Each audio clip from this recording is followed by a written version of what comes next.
Okay, just initial comments. Obviously thrilled to get a win. We really felt like Trinity International was a very talented football team. This is unlike, some of our home openers or some of the teams that we've played the past 2 years, like College of Faith last year. I had some concerns that our players may think that this was another one of those types of caliber teams, but we knew they weren't. They're a one-on-one, good NAIA football team.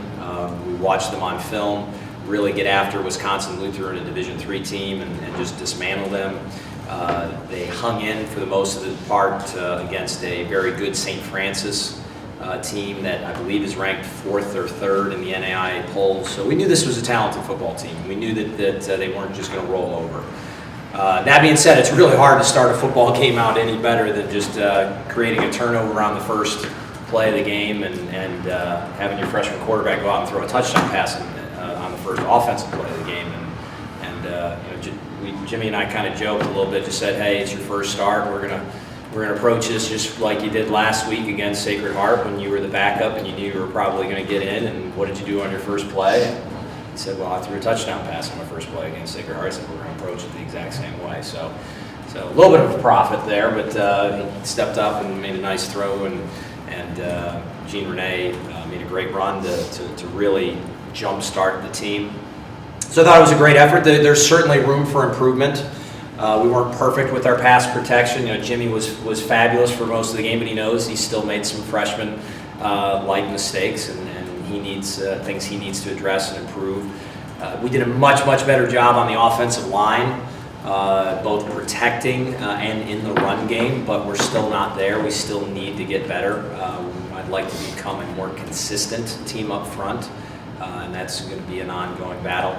Defensively, really thrilled with the turnovers and coming up with some big stops. But we knew, playing a triple option team, that's all about assignment football and guys being able to go out and play fast and execute those assignments. And while some guys stepped up and had huge games, both of our safeties in double digits for tackles, that's not necessarily a good thing when you play an option team and your safeties are the number 1 and number 2 leading tacklers. So we did not take care of business on the defensive side of the ball in terms of a number of situations where we gave up too many yards against the triple option.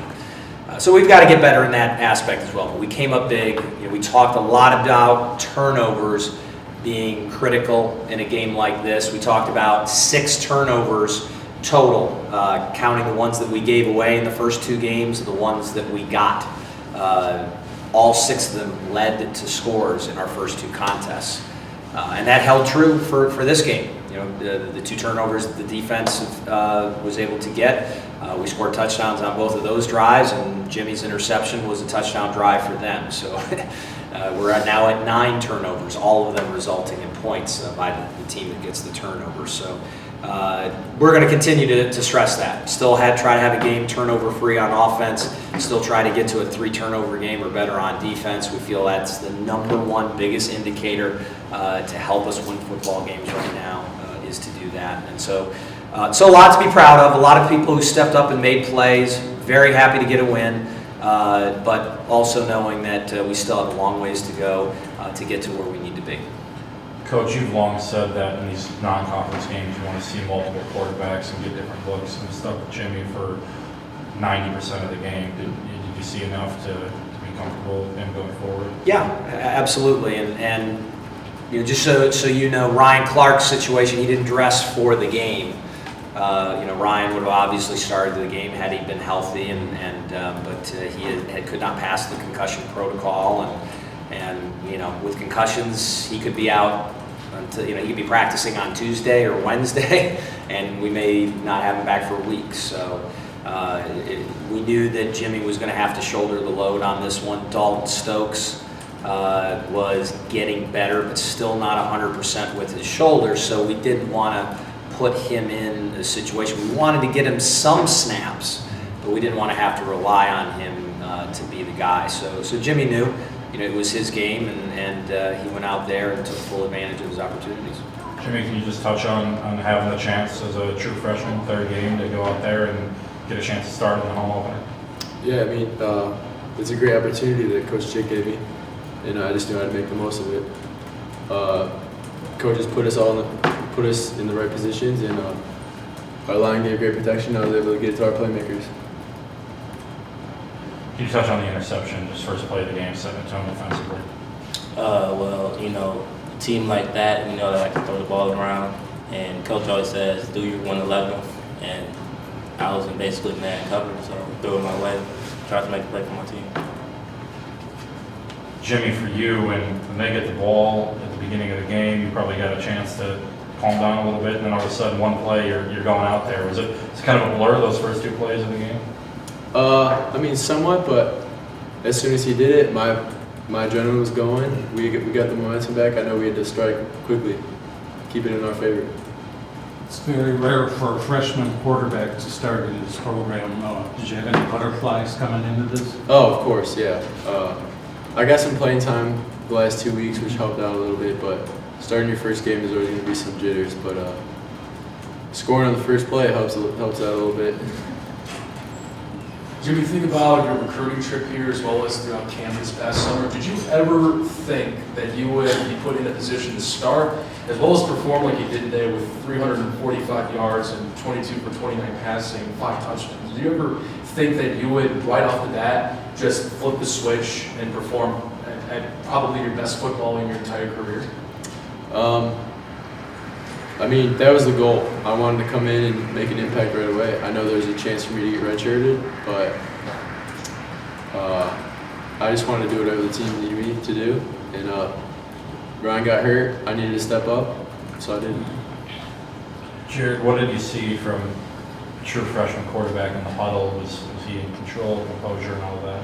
Honestly, he was really in control. I mean, he's taken the huddle by a leader. I mean, even though he's a freshman, he shows leadership out there. I mean, and that's what we need. I mean, our O-line trusts him, and so do our skill guys. So, I mean, we're all behind him and push forward. He's a very good player. So I'd say he was showing some leadership. Valparaiso scored its first 2 rushing touchdowns of the year in this game, and I think until you ran that 52-yarder, they were very much in the game. I think that kind of broke their backs. What was your impression? We knew coming into the second half it was a tight game that it was an offensive game. We were going to have to score. So, I mean, mentally for me is just making big plays. And, I mean, it was there during the first half, just one tackle away, one block. And finally it came all together, and we had that 52-yard touchdown, which really helped us move forward. There was a play toward the end of the first half where I think it was 3rd and 10, and you called a pass and went out of bounds and stopped the clock to get the ball back. Is that a play that ate at you a little bit during halftime, and did you have to try to make up for that a little bit? I mean, after I made the play, I mean, I knew that I should have stayed in bounds, but I mean, in football, you make bad plays, you make mistakes, so you got to get past it right away. So right when I came out for second half, I was perfectly fine. Didn't even remember it, just moving forward. What was the mood like in the locker room? I mean, you were 21-3, looked like you were going to go into at halftime with that lead. All of a sudden, they scored 2 touchdowns. Were you guys pretty angry about that? We just knew Coach Chick harped on us. I mean, all week saying this is not going to be one of the other teams that we played in the beginning of the season. We knew that it was going to be a challenge and we were going to have to overcome it. So, I mean, during halftime, we knew that we can make plays. I mean, it's all there, just execute it. And I feel like we knew we were going to come out with a great second half. So Defensively, we knew we just had to play our assignments, like I said, play our 111, clean up the mental errors, and things would start working out for us.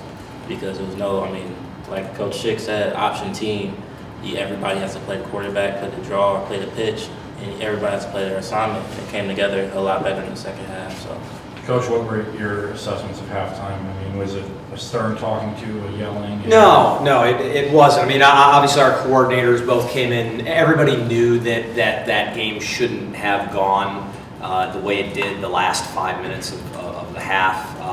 But you don't panic in those situations. You know that the offense had put together a couple of really good drives. One bad decision by Jimmy and just a 2-minute drive that stalled and a bad punt. And it's just that's football. It's a couple of, 2-3 errors in a row, and you just hope to recover from that. You stress, that we talked a lot, certainly on the offensive side of the ball, is look, just take care of, your assignment, go out and execute it. Don't drop the football, don't fumble it, don't turn it over, know who you're blocking, just basic fundamental, go out and execute. And we knew that the way Jimmy was playing and the way our offensive line was starting to control the line of scrimmage, we knew that we could score every time that we had the ball. So nobody was panicking, but certainly guys, if anything, I think it helped guys keep their focus to realize that, wow, the game can go, turn on a dime if you're just not careful. It's a game that can change very, very quickly. And I think it was a great lesson, a great way for our guys to come out with the outcome in doubt and be able to put together a great third quarter. And obviously we did that. Coming out and scoring right away in the third quarter, how important was that? Yeah, I thought that was big. It just kind of, I think it settled everybody down again, just kind of a reminder of what we were capable of doing. Every time that we went out there, we'd set up a couple of things, resulting in a couple of wide open wide receivers in the pass game. Coach Meering, had a great set of calls that he started the second half off with, and that certainly helps. Particularly because the offense had contributed so little in our first two games. We just had been so inconsistent playing against two very, very good scholarship defenses. So it was just nice to reaffirm. I think it calmed guys down and settled guys down a little bit, but that certainly wasn't the drive that won us the game. It was, it helped, I think, calm the nerves and allow us to get to the following two scores as well. Jimmy, you guys, when you were in there, you guys went 9 of 12 on third down conversions. How key is it to keep your offense on the field and to keep making those plays? Oh, it's great. Whenever we get in a third down situation, the defense, they believe they have the momentum. If they get that stop, they get the ball back. We just got to keep that momentum in our favor. And I think we did very well on third down.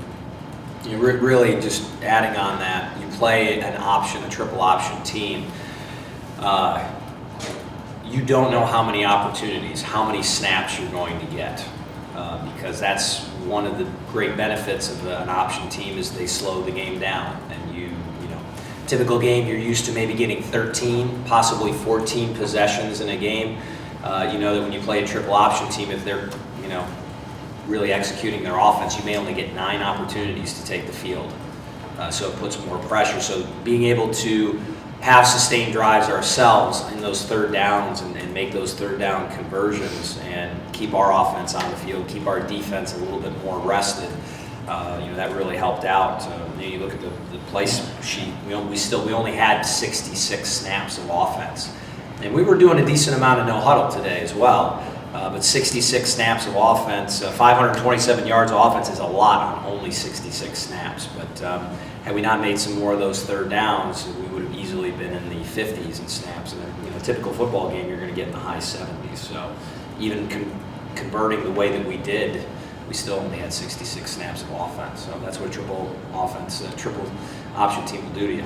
Talk a little bit about Renee's performance today. Yeah, big. We know he's a guy that we want to get the ball in his hands. He's one of our difference makers. We've got a lot of skill guys that have matured over the course of the last couple of years, starting with Jared and Frank Katrine, and then, some of these younger guys stepping up, Morgan.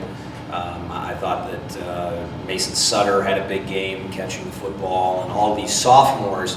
Gene Renee is one of those sophomores that I think he led us in touchdown receptions a year ago, and he's doing it again this year. He's got big play capability. He can make people miss.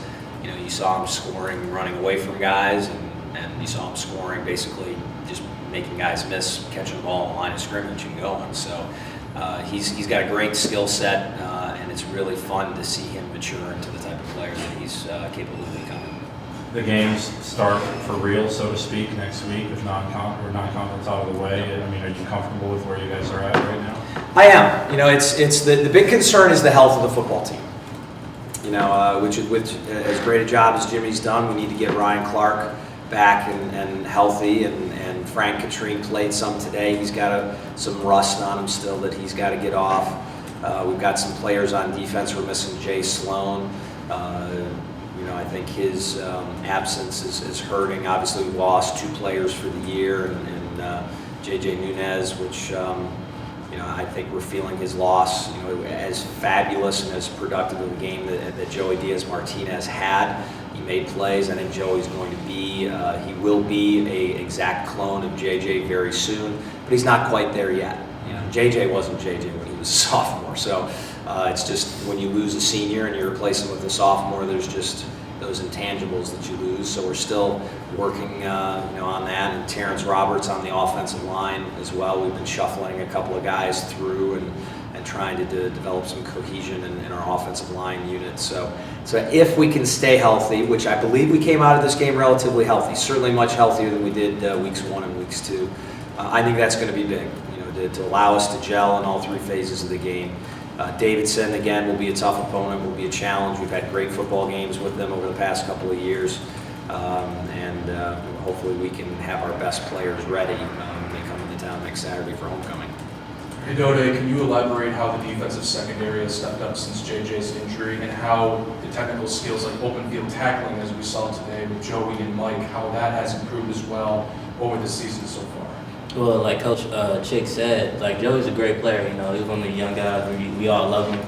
We all love his intensity. But when we lose someone like JJ, who's been a 3-year starter and has all the intangibles and know when to check, certain defenses or check out of certain defenses, it hurts a little bit. And that kind of shown a little bit with our safeties, our rotations, when they were in motion and whatnot. But we're getting better. Kellen is a guy who's big playability. And we stress on turnovers, we got to tackle. We're the last line of defense, especially in the secondary. So we're working on the communication, getting more interceptions, more fumbles, more fumble recoveries, and obviously get the guys on the ground. That's the biggest thing in football. You got to get the guys on the ground no matter what. So, and it keeps improving, so we're excited.